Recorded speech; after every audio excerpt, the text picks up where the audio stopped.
Hello, and thank you so much for being here with me. As long as the plasma ring case remains unsolved, Naomi has to keep living in loneliness for one more day. On top of that, Smitty is sitting on edge, restless and burning with anxiety. If Smitty acts too impulsively and throws himself into the middle of this battle, could he end up in serious danger? And was his accidental encounter with the mysterious woman at the hospital truly a coincidence? Or was it part of a larger setup? Let's take a closer look together.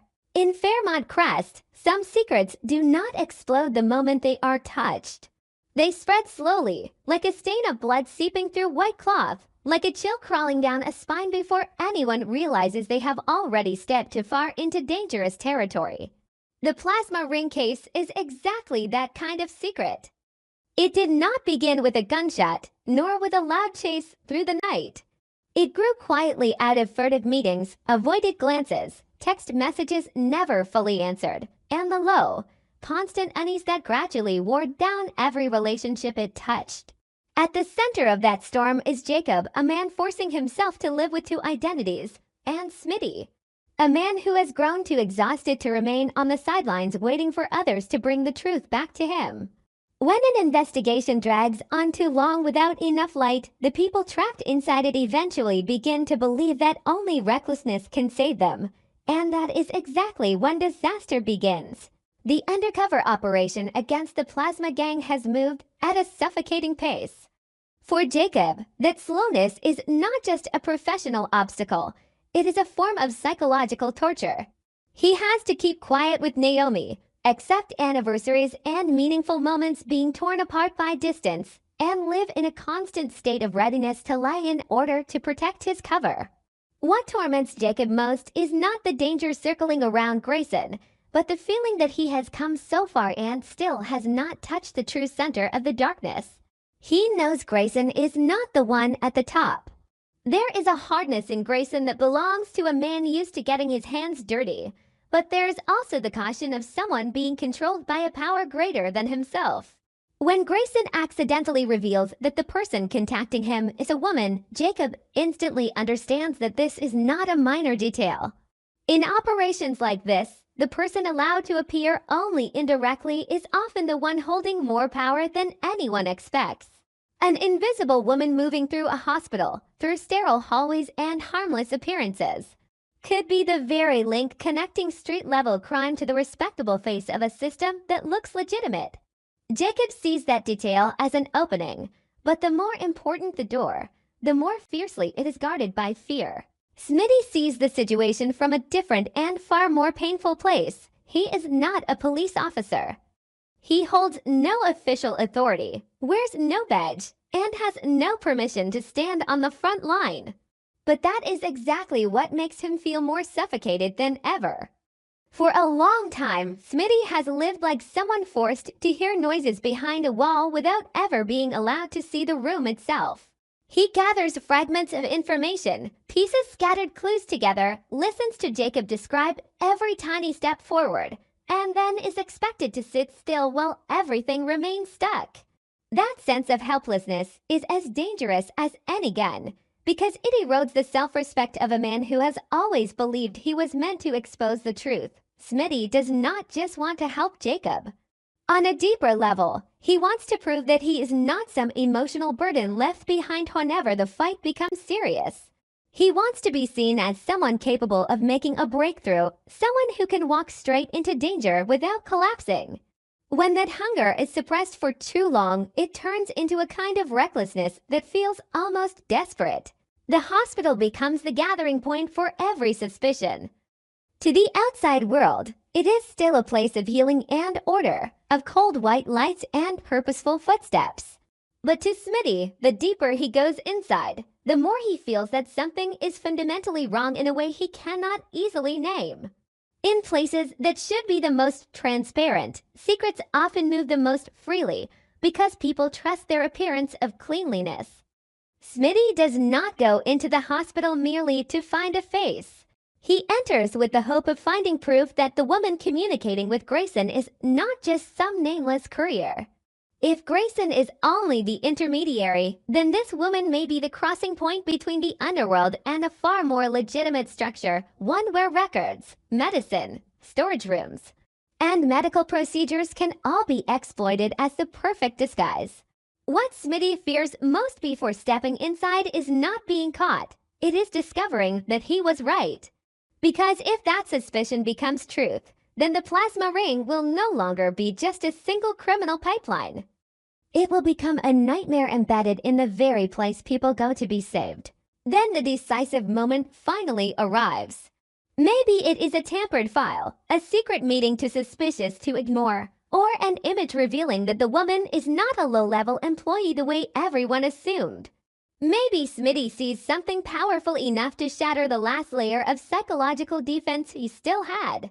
He understands that if he misses this moment, everything will sink back into darkness, and Jacob will continue being led around by Grayson through a maze of half-truths and deception. It is in that moment that Smitty commits a crime.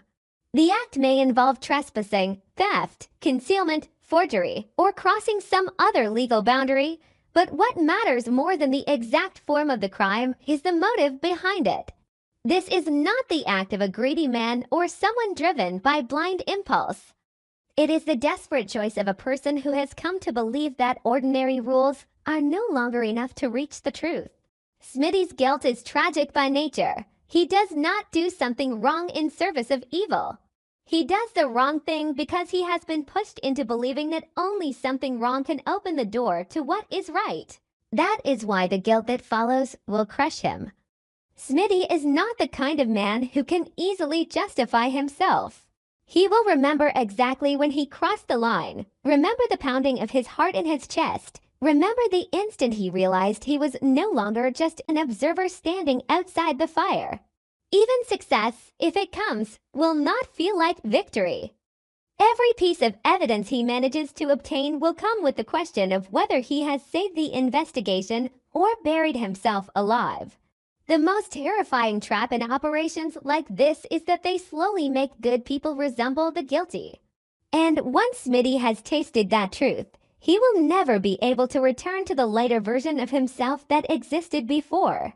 While Smitty slips deeper into danger, Jacob is trapped in a silent standoff with Grayson. Grayson's silence is more frightening than a direct threat because it reveals that he too is being held in place by something larger than himself. If it were only loyalty, Grayson would not look this tense. If it were only money, he would not keep testing Jacob's limits while still avoiding the core truth. That avoidance suggests something more dangerous. Grayson is afraid. And when a man already used to dealing in crime is capable of fear, that means the woman behind him is not merely a messenger. She may be the key to exposing the true face of the entire plasma ring, or she may only be the first door leading to an even deeper layer, one where hospitals, records, and seemingly harmless faces all participate in a machine that steals life in the coldest possible way. For Jacob, this is the cruelest stage of the operation. If Smitty disappears or gets caught, Jacob will face a choice with no clean escape. Saving Smitty could blow his cover and destroy everything he has sacrificed for this mission. His marriage, Naomi's peace of mind, and every lonely day spent lying to protect the operation. But if he stays silent to protect the mission, he will have to accept the possibility that the friend who risked everything for him may be crushed by the very game Jacob drew him into. That is the bitter contradiction at the heart of undercover investigations. To protect a larger truth, people are often forced to abandon the most immediate wounds.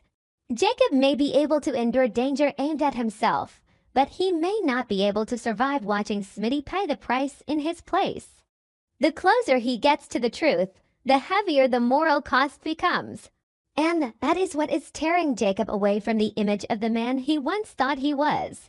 Outside the storm of the investigation, Martin feels the consequences in another kind of pain entirely, the pain of being shut out of the secrets shaping his own family. Martin is not part of the exchanges with Grayson. He does not walk into the hospital with Smitty. He does not fully understand how the plasma gang operates, but he understands the change in his husband. He sees the interrupted dinners, the wandering eyes, the answers that grow shorter than usual, the disappearances explained too quickly as though even the person speaking only wants to move on. What fills Martin with anger is not simply absence. It is the feeling that he is being stripped of the right to help carry a portion of the burden. When a man disappears into too many secrets, the one left behind is not only fear that something terrible has happened. He begins to ask whether love is still strong enough to keep him there.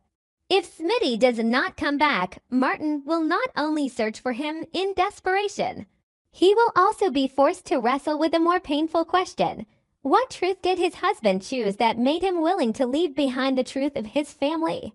That is what makes the entire plasma ring story so uniquely dangerous. It is no longer just a case between police and criminals, between undercover players and informants. It is a machine that crushes every safe boundary in private life. It forces Jacob to sacrifice his marriage in order to maintain his cover. It drives Smitty to commit a crime just to feel useful. It leaves Martin standing on the edge of losing his husband to a world he is not even allowed to enter. At its core, what makes the plasma gang terrifying is not only what it traffics or hides, but the way it knows how to turn each person's private weakness into a tool of manipulation. It uses helplessness to lure Smitty into the trap. It uses duty to bind Jacob to silence. It uses uncertainty to make Martin suffer in suspicion. A truly dangerous organization does not need to attack everyone directly. It only needs to know what each person fears most and then press that fracture until an entire life collapses on its own. If every secret is finally torn open, Fairmont Crest may be forced to face a truth even more terrifying than the original crime. The plasma ring may not be just a criminal operation functioning on the edge of the city. It may be the visible surface of a much larger structure, a network that has learned how to hide behind the most trustworthy symbols imaginable: hospitals, records, titles, procedures, and people with respectable faces.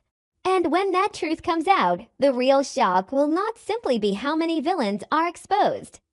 It will be how deeply the people fighting for justice have been transformed by the war itself. Smitty will have to live with the guilt he can never fully explain. Jacob will have to decide whether to save his friend or save the operation. Martin will have to choose between forgiving the silence or raging against being pushed out of the darkest part of his own marriage. And that mysterious woman, whether she is just a link or the master key, has already done something irreversible. She has forced all of them to see that the most dangerous evil does not always wear a violent face. Sometimes it only needs to put on a white coat, walk calmly through a hospital corridor, and wait for good people to break themselves apart trying to chase it. Everything I share here is only personal speculation and my own perspective. If you enjoyed this video and found it meaningful, please support me with a like and leave your thoughts in the comments. If you have better theories or even more interesting predictions, please share them below so everyone can join the discussion. I truly appreciate every opinion and every bit of support. Thank you so much. And if you have not subscribed to us yet, please scroll down and hit the subscribe button.